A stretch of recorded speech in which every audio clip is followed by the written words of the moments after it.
গাঁজাখোর, ওইটা হচ্ছে মদখোর, ওইটা হচ্ছে নেশাখোর, তার সাথে চলবি না। কয় হয় আমি ওর সাথে চলবো, তোমার যদি সমস্যা থাকে বাড়ির থেকে বাইর করে দাও। বাড়ির থেকে বাইর করে দাও বলে বাপ মার সাথে বেয়াদবি করে, উচ্ছৃঙ্খলের মতো আচরণ করে।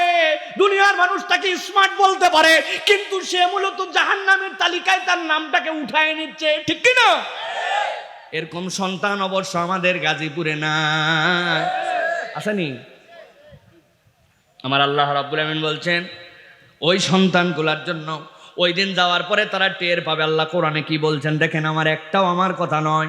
আমার আল্লাহ রাব্বুল আমিন বলছেন ওয়া আম্মা মান উতিয়া কিতাবাহু বিশিমালিহি ফায়াকুলু ইয়া লাইতানি লাম উতা কিতাবিয়া ওয়ালাম আদরি মা হিসাবিয়া ইয়া লাইতাহা কানাতিল কাদিয়া।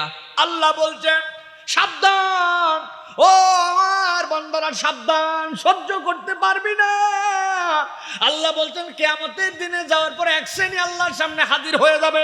যাওয়ার পরে তারা বলতে শুরু করবে আম্মা মান উতিয়া কিতাবাহু বিশিমালিহি, তাদের বাম হাতে যেই না আমলনামা দিয়ে দেওয়া হবে, ওই বাম হাতের আমলনামা।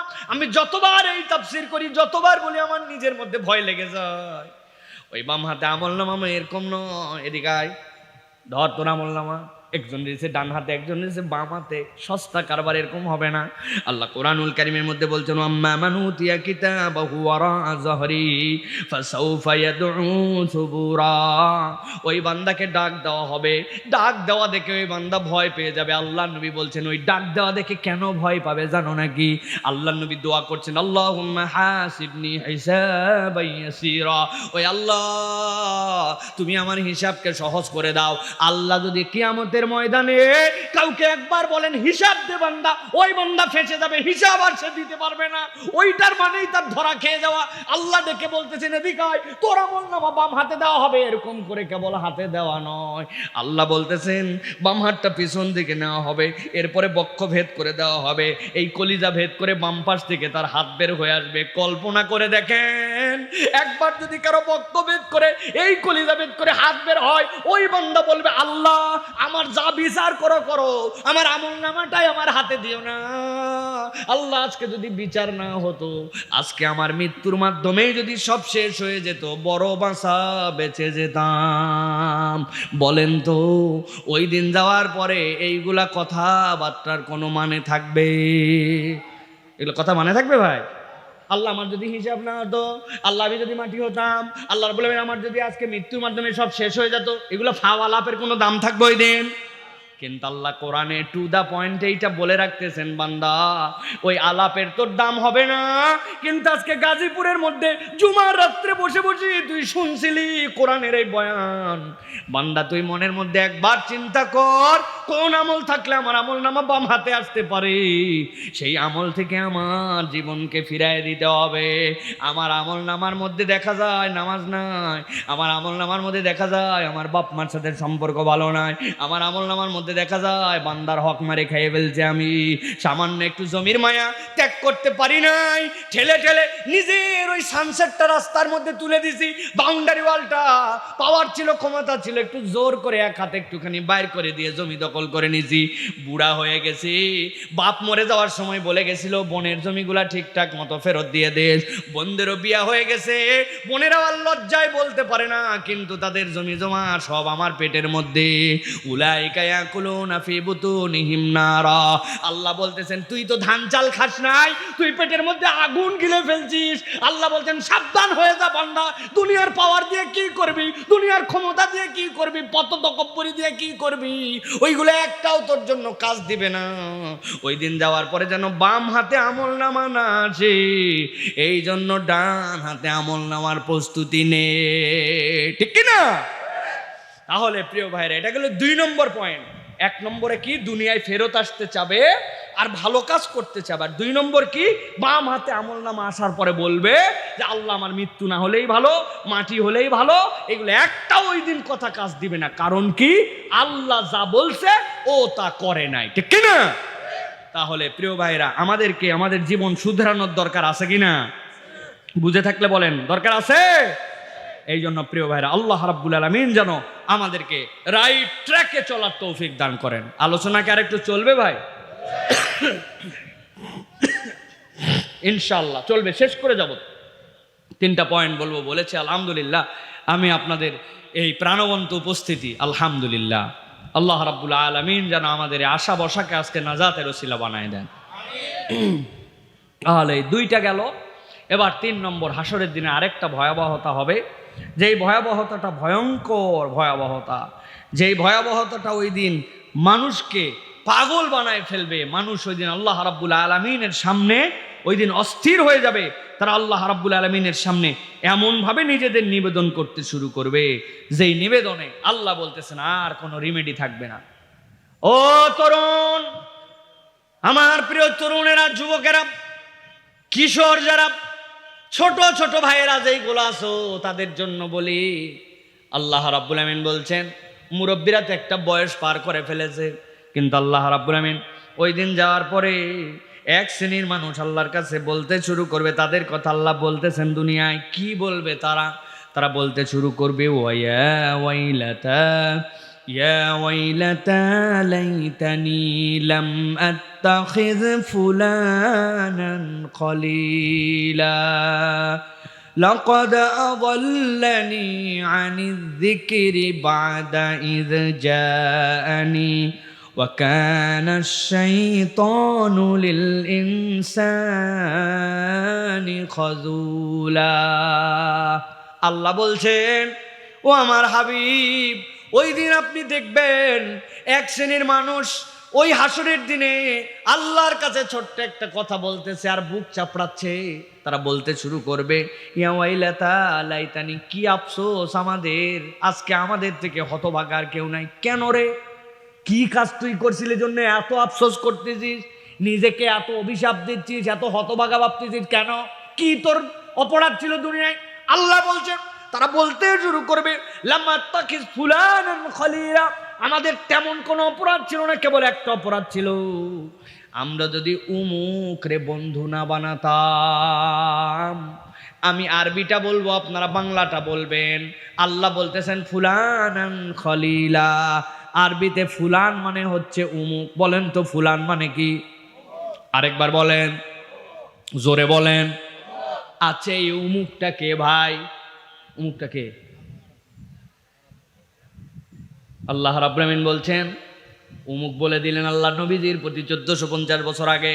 কিয়ামত পর্যন্ত কোরআনের মধ্যে উমুক থাকবে। এখন দেখো তো উমুকের জায়গায় কে আছে, বলে দিব ভাই, রাগ করবেন না তো। আল্লাহ বলতেছেন, উমুকটার পরিচয় দেন তো আমার হাবিব। লাকাদ আযাল্লানি আনিয যিকরি বা'দা ইয জাআনি, ওই ব্যক্তির কোনো দোষ ছিল না, ওই উমুকের একটা কেবল দোষ। লাকাদ আযাল্লানি আনিয যিকির, কোরআনের রাস্তা আমি চিনেই ফেলেছিলাম, ইসলাম আমি বুঝেই ফেলেছিলাম, আল্লাহর দিকে আমি চলা শুরুই করে দিয়েছিলাম, কিন্তু লাকাদ আযাল্লানি আনিয যিকরি বা'দা ইয জাআনি ওয়া কানা আশ-শাইতানু লিল ইনসানি খাযুলা। আল্লাহ বলতেছেন, বলবে আল্লাহ রে, পথ তো আমি পাইয়ে গেছিলাম, কিন্তু আমার এই বন্ধুটা এত খারাপ, আমাকে চেনা পথ, জানা পথ, পরিচিত পথ থেকে আমারে ধাক্কায় সরায় নিয়েছিল। কেমনে সরালো তোরে? আমার বাপ মা বলছিল এইটা বিড়ি খা, এর সাথে ঘুরিস না, কিন্তু আমি চিন্তা করছিলাম আমি তো বিড়ি খাই না, ঘুরলে কি হবে? একদিন 2 দিন ঘুরতে ঘুরতে 10 দিন পার হওয়ার পর আমিও বিড়িখোর হয়েছি। ওই বিড়িখোর বন্ধু ঈদের সান্দের সময় বলছে, 12 মাস কি বিড়ি খায় চলে নাকি? রোজার ঈদ, অমুকের ঈদ, আনন্দ ফুর্তি বলে একটা কথা আছে, আর বিড়িতে দম আসে না। এখন দম আসার জন্য বিড়ির ভিতরের মাল ফালায়া ভিতরে কুচকুচ করে কেটে পাতা ঢুকায়া এরপরে দিছে টান দিয়ে ঘোষণা দিছে, 1 টানেতে যেমন তেমন, 2 টানেতে রাজা, গাজীপুর অঞ্চলে উহার নাম গাঁজা। এরকম গাঁজাখোর বন্ধু আসেনি ভাই? ফেন্সি খোর বন্ধু আসেনি ভাই? লাকাদ আযাল্লানি আনি যিকির, আমি তো এরকম ছেলে ছিলাম না, আমার বাপ ভালো ছিল, আমার মা ভালো ছিল, আমি মুসলিম কমিউনিটিতেই বড় হয়েছিলাম, কিন্তু বন্ধুর খপ্পরে আমি নেশাখোর হয়েছি। বুঝে থাকলে বুকে হাত দিয়ে বলেন, ইমান দিয়ে বলেন এরকম ছেলে পেলে আপনি চিনেন কিনা? নামাজ পড়তো মসজিদে, কিন্তু বেনামাজির সাথে ঘুরতে ঘুরতে বলতেছে, দোস্ত নামাজ তো পড়বি, কিন্তু যে খেলা চলতেছে পাওয়ার প্লে, আর মাত্র 3 ওভার, 6 বলে লাগবে 12 রান, টান টান উত্তেজনা আছে না? নামাজ বাদ দিয়া দিছি। আমি তো কত জায়গায় বলছি আসরের নামাজের ওয়াক্ত 4:15, বন্ধু মসজিদে ঢুকবে 4:14 বা 14 বাজে।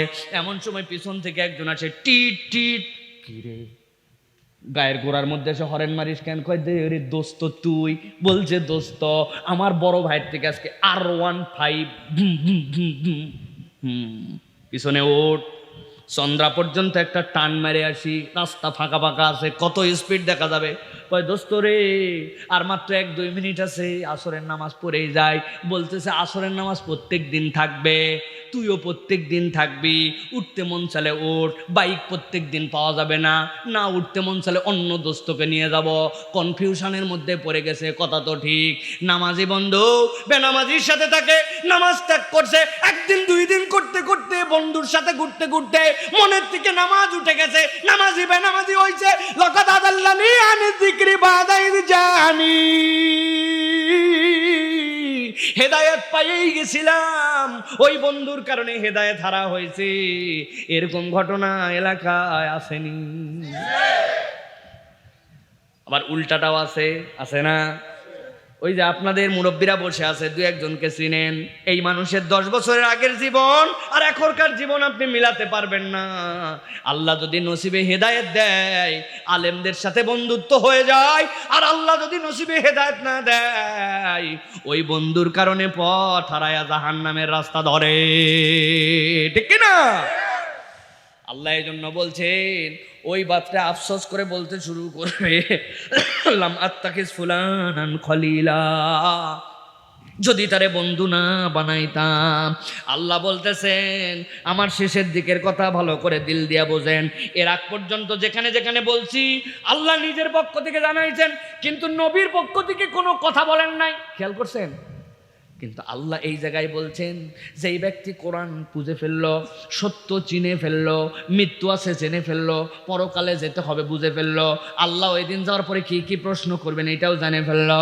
কিন্তু এত বোঝার পরেও যারা বন্ধুত্বের খপ্পরে পড়ে ওই বন্ধুত্বের সাময়িক মায়াকে ত্যাগ করতে পারলো না, ভালোর দিকে হিজরত করতে পারলো না, ওই বদমাইশটার থেকে দূরে সরতে পারলো না, তারপরেও দোস্ত বলে খবর দিল, দোস্ত বলে সম্বোধন করলো।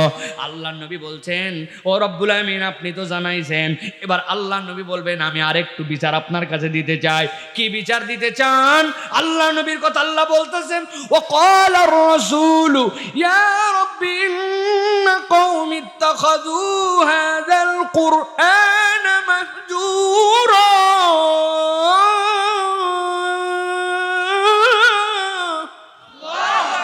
আল্লাহ বলছেন, রাসূলুল্লাহ সাল্লাল্লাহু আলাইহি ওয়াসাল্লাম সাথে সাথে সেই জায়গায় বলবেন আল্লাহ বিচার ডবল করা লাগবে।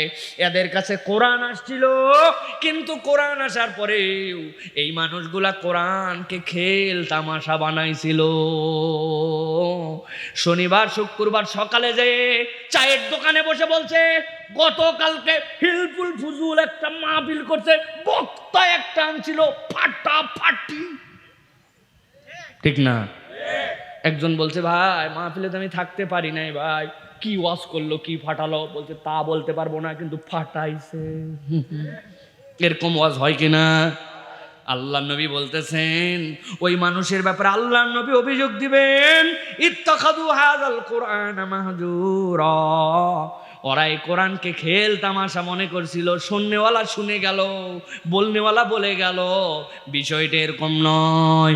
এই জন্য জীবন পরিবর্তনের জন্য আল্লাহ রাব্বুল আলামিন বলতেছেন ওই দিন যাওয়ার পরে আফসোস যেন না করতে হয়, বরং তোর আশাবাদ তো ভিন্ন রকম হবে। নচেত আল্লাহর কাছে বলবে ইয়া লাইতানি কুনতু মাহুম ফাআফুযা ফাওজান আযীমা। আমরা যদি তাদের সাথে থাকতাম আমরা তো আজকে সফল কাম হয়ে যেতাম। আমরা যদি নবীর পক্ষ নিতাম, আমরা যদি নবীওয়ালাদের সাথী হতাম, তাইলে তো আমরা সফল হয়ে যেতাম। কিন্তু নবীওয়ালার সাথী হয় না, নাই, আল্লাহওয়ালাকে ভালোবাসে নাই, কোরআনের পক্ষে থাকে নাই, ওই দিন যাওয়ার পরে বিপদ হয়ে যাবে। এই জন্য জেনে বুঝে কোনো খারাপ বন্ধু গ্রহণ করা যাবে না। আলমারু আলা দীনি খালিলি, বান্দা তার বন্ধুর রঙে নিজেকে দেখতে পায়। এই জন্য বন্ধুত্ব বড় গুরুত্বপূর্ণ, ঠিক কিনা? মুরব্বীরা অবশ্যই দিক দিয়ে বিরাট বাসা বেঁচে গেছে। মুরব্বীদেরকে খালি জিজ্ঞাসা করবেন, ওরা মোটা গলায় বলবে না আর দুনিয়ায় ভালো মানুষ না, কার সাথে মিশবি বাবা, ভালো মানুষ না, আগে ছিল, বলে না। আমার কথা মুরব্বী, আপনি এই সকল চাপাবাজি গপ্প করতে দূর চলছেন। আগে ছিল বললে হবে, আপনি একটু ভালো হলে সমস্যা কোথায়? তাহলেই তো আমি আপনারে খুঁজে পাই। নিজে ভালো হবে না কিন্তু খালি ডায়লগ দিয়ে ভালো মানুষের নাই, না বাবা দুনিয়াটা শেষ, হ্যাঁ পান খিলাল মারতেছে আর এই গল্প মারতেছে, ঠিক কিনা? না মুরব্বী না, আপনি ভালো মানুষ হন, আপনি আইকনিক হন, আপনি তরুণদের কাছে প্রিয় হয়ে যান। তারা যেন আপনারা দেখলে দূরে সরে না যায়, তারা যেন বুঝে এই দাদু, এই নানু, এই বড়াব্বাই, চাচা, এই বড় ভাই, সে আমার কল্যাণকামী, সে ফ্রেন্ডলি, সে আমার কাছে কঠিন করে কিছু চাপাই দেয় না, তার আন্তরিকতাটা আমার কাছে ভালো লাগে। এইরকম ভাবে সে যেন, আপনারে দেখে তো মুসল্লি আসা বন্ধ করছে, বাচ্চা কাচ্চা তো ভয়ে আপনারা দেখে মসজিদে ঢোকে না, কারণ আপনি যেই চেঁচাচেঁতি করেন, যেরকম গরম আপনি মানেন, আপনার গরমের ঠেলায় তো বাচ্চা কাচ্চা চিন্তা করছে, ও গেলেই যদি আমরা একটুখানি দৌড়াদৌড়ি করে এমন বকা বকবে, হতে ভালো মসজিদে না যাওয়াই ভালো। আপনিও চিন্তা করছেন, আল্লাহ নিজে বাঁচাইছে, ঝামেলাগুলা নাই। এই ঝামেলা যদি আপনার মসজিদে না থাকে, পরবর্তী প্রজন্মে আপনার নামাজ পড়ার মুসল্লি খুঁজে পাবেন না। আমি অনেক সময় বলি, মুরব্বী কেউ একজন ডায়াবেটিসের রুগী না থাকলে একটু একটা চকলেট বের করে আমারে দেন তো। পকেটতে দেখি মুরব্বীরা চাচারা যাদের বয়স 50-এর উপরে একটা চকলেট দেন আমারে, পারবেন দিতে? কেন আপনার পকেটে চকলেট নাই কেন বাবা, কি সমস্যা? ডায়াবেটিস নাই মানে চকলেটও নাই? আপনার মসজিদে যে বাচ্চাটা নামাজ পড়তে আসছে, ওরে পকেট থেকে বাইর করে চকলেট, দাদু তুই নামাজ পড়তে আসছিস, মাশাআল্লাহ, ধর একটা চকলেট নে। কথা যদি বলে তাহলে ডাইকে বলছেন, দাদু আগামীর থেকে কিন্তু কথা বলবি না, তুই নামাজে আসছিস, আমার জানটা ভরে গেছে, ডবল চকলেট তোর, কিন্তু কথা বলবি না। ও চিন্তা করবে, সুবহানাল্লাহ, আমার এরকম আন্তরিকতা দেয়, প্রত্যেক ওয়াক্তে যদি চকলেট দেন তো মজা পাবে না। 5 দিন পরে 3 দিন পরে একটা 5 টাকার কয়েন বের করে দিয়েছেন, দিয়ে বলছেন ধর যা আইসক্রিম খাবি, যা মন চাই তা খাবি, প্রত্যেকদিন চকলেট খাওয়া যাবে না, নামাজ বাদ দেওয়া যাবে না। দাদু ফজরে আসিস না কেন? ফজরে আসলে কিন্তু দেখবি একদিন 10 টাকা দামের আইসক্রিম খাওয়াবো। আপনার সপ্তাহে বিনিয়োগ 20-30 টাকা। আপনি একদিন হঠাৎ করে মসজিদের থেকে আজানের ডিক্লারের পরে হয়েছে আপনার নামের ডিক্লার, অমুক মুরব্বীটা দুনিয়ার থেকে চলে গেছে, অমুকের বাপ, অমুকে আর নাই, তার জানাজা বাদ আসর। দুনিয়ায় কেউ আপনার জন্য দোয়া করার নাই, কিন্তু যেই পোলাটার পিছনে 20 টাকা বিনিয়োগ করছিলেন, চকলেট খাওয়াইছিলেন, মিষ্টি মিষ্টি হাসতেন যার সাথে, ও যতদিন পর্যন্ত সিজদা দিবে ততদিন পর্যন্ত আপনার জন্য দোয়া করা লাগবে না, অটোমেটিক আপনার আমল নামা আল্লাহ সিজদায় ভরায় দিবে। আপনি খালি চেতেন, বাচ্চার উপর চেতেন, যুবকদের উপর চেতেন, আর খালি বলেন সব খারাপ হয়ে গেল। ভালো বানাবে কে? ভালো তো আমাদেরকে বানাতে হবে, ঠিক কিনা? এই জন্য প্রিয় ভাইয়েরা, আমাদেরকে আল্লাহ রাব্বুল আলামিনের দিকে নিবেদিত হতে হবে, আল্লাহ রাব্বুল আলামিনের দিকে আমাদেরকে ফিরতে হবে, আল্লাহ রাব্বুল আলামিনের কাছে আমাদেরকে শেষ সমর্পণ নিজেদের কাছে করতে হবে। যদি না করি তাহলে আমার আজকের শেষ কথা, ওই দিন যাওয়ার পরে কিন্তু আল্লাহ রাব্বুল আলামিনের কাছে আমরা বিপদে পড়ে যাব। আল্লাহ রাব্বুল আলামিন বলছেন, নবী আপনি জানায় রাখেন, وَيَوْمَ يَعَضُّ الظَّالِمُ عَلَى يَدَيْهِ يَقُولُ يَا لَيْتَنِي اتَّخَذْتُ مَعَ الرَّسُولِ سَبِيلًا। হাসি তামাশার বিষয় নয়, আল্লাহ বলতেছেন ওই দিন সব মানুষ বিপদে পড়ে সবগুলো আফসোস করবে, কিন্তু এক শ্রেণীর লোক ওই দিন নিজের হাতগুলা নিজের হাতের মধ্যে নিবে, নেওয়ার পরে মুখের মধ্যে ঢুকায় কামড় দিবে, কামড় দিয়ে নিজের নখগুলা নিজে ফেলে দিবে। কি কঠিন বিষয় চিন্তা করে দেখেন, নিজের আঙ্গুলে নিজে কামড় দিয়ে নিজে কেটে ফেলা অস্বাভাবিক বিষয়, এটা এত সোজা বিষয় নয়। যত মাসুম বাচ্চাই থাক, ছোট বাচ্চাই থাক, অবুঝ বাচ্চাও যদি থাকে, আমি যদি তারে বলি বাবা রে 1000 টাকা তোরে দিব, 1000 টাকা দিয়ে তুই অনেক কিছু করতে পারবি, তোর আঙ্গুলটা একটা কামড় দিয়ে আমার হাতে জমা দে, ওই বাচ্চা পর্যন্ত, মাসুম বাচ্চা পর্যন্ত দিতে যাবে না, ঠিক কিনা? আল্লাহ রাব্বুল আমিন বলছেন ওই দিন যাওয়ার পরে ইয়াউমা ইয়াআদ্দুজ যালিমু আলা ইয়াদাই, এক শ্রেণীর লোক ওই দিন নিজের হাতের মধ্যে নিজে কামড় দিবে, কামড় দিয়ে আল্লাহর কাছে আফসোস করবে আর বলতে শুরু করবে আজকে আমরা কপাল পোড়া আমরা আল্লাহ রসুলের দলে অন্তর্ভুক্ত হই নাই। আল্লাহ বলতেছেন যারা ওই আফসোসকারী হবে কিয়ামতের দিন ওই মানুষগুলার পরিচয় হয়ে যাবে জালেম। ওই জালেম কারা? রব্বানা যালামনা আনফুসানা, আল্লাহ রাব্বুল আলামিন আমাদের নফসকে তার তাবে করার জন্য প্রেরণ করেছিলেন, কিন্তু আমি আমার নফসের গোলামি করে আল্লাহর গোলামির থেকে আমি বেরিয়ে চলে গেছি। আল্লাহ বলতেছেন এই মানুষগুলা জালেম। জালেম মানে কেবল প্রশাসকের দিকে তাকায় না, নিজের দিকেও তাকান। আপনি আপনার স্ত্রীর সাথে, আমি আমার স্ত্রীর সাথে এমন কটু বাক্য ব্যবহার করি যেইটা একটা মানুষ হিসাবে তার সাথে ব্যবহার করা যায় না। আপনি হয়তো বাহিরে জালেম নন, কিন্তু বইয়ের কাছে জালেম। এরকম মুসলমান আছে কিনা? এক কথা দুই কথা পরে হাদি সাহেব এত বড় দাড়ি, নামাজ মিস করে না, কিন্তু বউরে গালি দেয় ময়াকার গয় দীর্ঘই। বানান করে দিব? দেই বানান করি। আপনি কি মনে করে এই গালিটা দিলেন? আপনি যে জালেম হয়ে গেছেন আপনি বুঝেন নাই। আপনি কোরআন প্রত্যেকদিন পড়েন, পড়তে পড়তে কোরআনের প্রতি আপনার এমন অনীহা আসছে আপনি আগে ওযু করে পরে পেশাব করে তারপরে কোরআন পড়ে। আছে না ভাই? না আপনি চিনবেন না, এরকম কিছু ব্যক্তিগতভাবে আল্লাহর শয়তান যদি তার সাথে লেগে যায় এরকম করে ফেলতে পারে। আমি বুঝানোর জন্য বললাম। আল্লাহ বলতেছেন জুলুমের বিভিন্ন লেভেল আছে, তুমি কেবল মনে করো না ওই রাষ্ট্রের উপরে বসে তারাই কেবল জুলুম করে, তুমি জালেম কিনা তুমি একটু হিসাব করো। অন্য সময় নামাজ পড়তে চায় না, কিন্তু গার্মেন্টসে ডিউটির সময় জোহরের নামাজের জন্য বের হয়, উনার জোহরের নামাজ ফুরায় না, 10 মিনিটের জায়গায় 30 মিনিট বিড়ি সিগারেট ফকরায়া তারপরে আসে। এরকম কর্মচারী আছে কিনা? আপনি তাহলে জুলুম করছেন। আল্লাহ বলতেছেন ওই দিন যাওয়ার পরে স্বক্ষেত্রে যে যে জালেম আল্লাহর কাছে হিসাব দেওয়া লাগবে। আপনি 3 তলায় থাকেন, 2 তলার মানুষকে আপনি গোনেন না, কান খুঁচায়া জালনা দিয়ে ফালাই দিয়েছেন আপনি কটন বাটটা, চেয়ারটা এমন জোরে টান দিয়েছেন দরজাটা একটু মোবাইল দিলেই দরজাটা হালকা হয়ে যায়, কিন্তু আপনার দেওয়ার তবিয়তে নাই।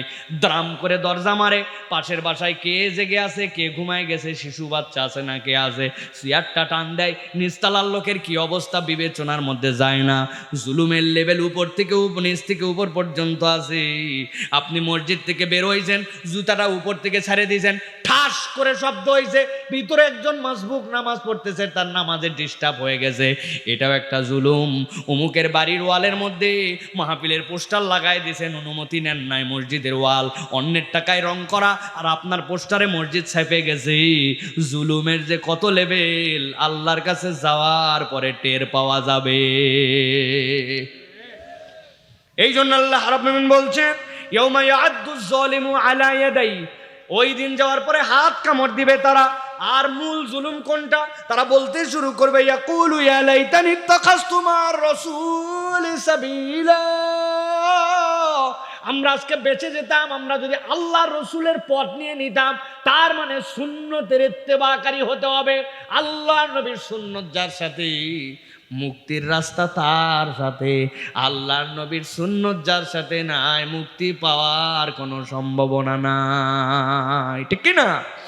তাহলে প্রিয় ভাইরা, আজকে যে আলোচনা আমরা শুনলাম দীর্ঘ সময় ধরে, এত সময় ধরে আমি বলবো আমিও বুঝি নাই, কিন্তু আপনাদের মহব্বতের কারণে অনেক কথা হলো। আমি আপনাদের কাছে আবারও প্রাইম যে কথা সেটা বুঝাতে চাই, সেটি হচ্ছে প্রিয় ভাইরা, কারা কারা ওই দিন ধরা খাবে তাও জানি না, কিন্তু আল্লাহ ওই দিন জানাই দিচ্ছেন তুমি এই দুনিয়ায় আসতে চাবা, আসতে পারবা না। এসে তুমি আমল করতে চাবো, ওই আমলটা দুনিয়ার থেকে করে যাও। ওই দিন যাওয়ার পরে আল্লাহ রাব্বুল আমিনের সামনে তুমি বলবা রব্বুল আলামিন, আমি আজকে বাম হাতে আমল নামা চাই না, মাটি হয়ে যেতে চাই, হ্যান হতে চাই। হবে না। তুমি মাটি হতে চাও না চাও এগুলো আল্লাহর কাছে ধর্তব্যের মধ্যে না। ওই দিন তোমার ডান হাতে আমল নেওয়ার মতো প্রস্তুতি নিয়ে আসতে হবে। আর এমন সঙ্গ, এমন মানুষ, এমন আচরণ করা যাবে না যেইটার কারণে আমার পরকাল ধ্বংস হয়ে যায়। একটু হিসাব কিতাব করে চলার জন্য আল্লাহ রাব্বুল আমিন কিয়ামতের এই চিত্র আমাদের সামনে তুলে ধরেছেন। আল্লাহ যেন আমাদের সকলকে জেনে বুঝে আমল করে আল্লাহ রাব্বুল আমিন উপযুক্ত হিসাবে নিজেদের জীবন গঠন করে যাওয়ার তৌফিক দান করেন। রাজি আছি তো আমরা ইনশাআল্লাহ? একটু হাত দুটো আল্লাহকে দেখেন, আমাকে নয়। রাজি আছি তো ইনশাআল্লাহ? আল্লাহুম্মা আমিন। আল্লাহ আমাদের সকলকে কবুল করবেন, আল্লাহুম্মা আমিন। আল্লাহ আমাদের আজকের আশা বসাকে কবুল করেন, আল্লাহুম্মা আমিন।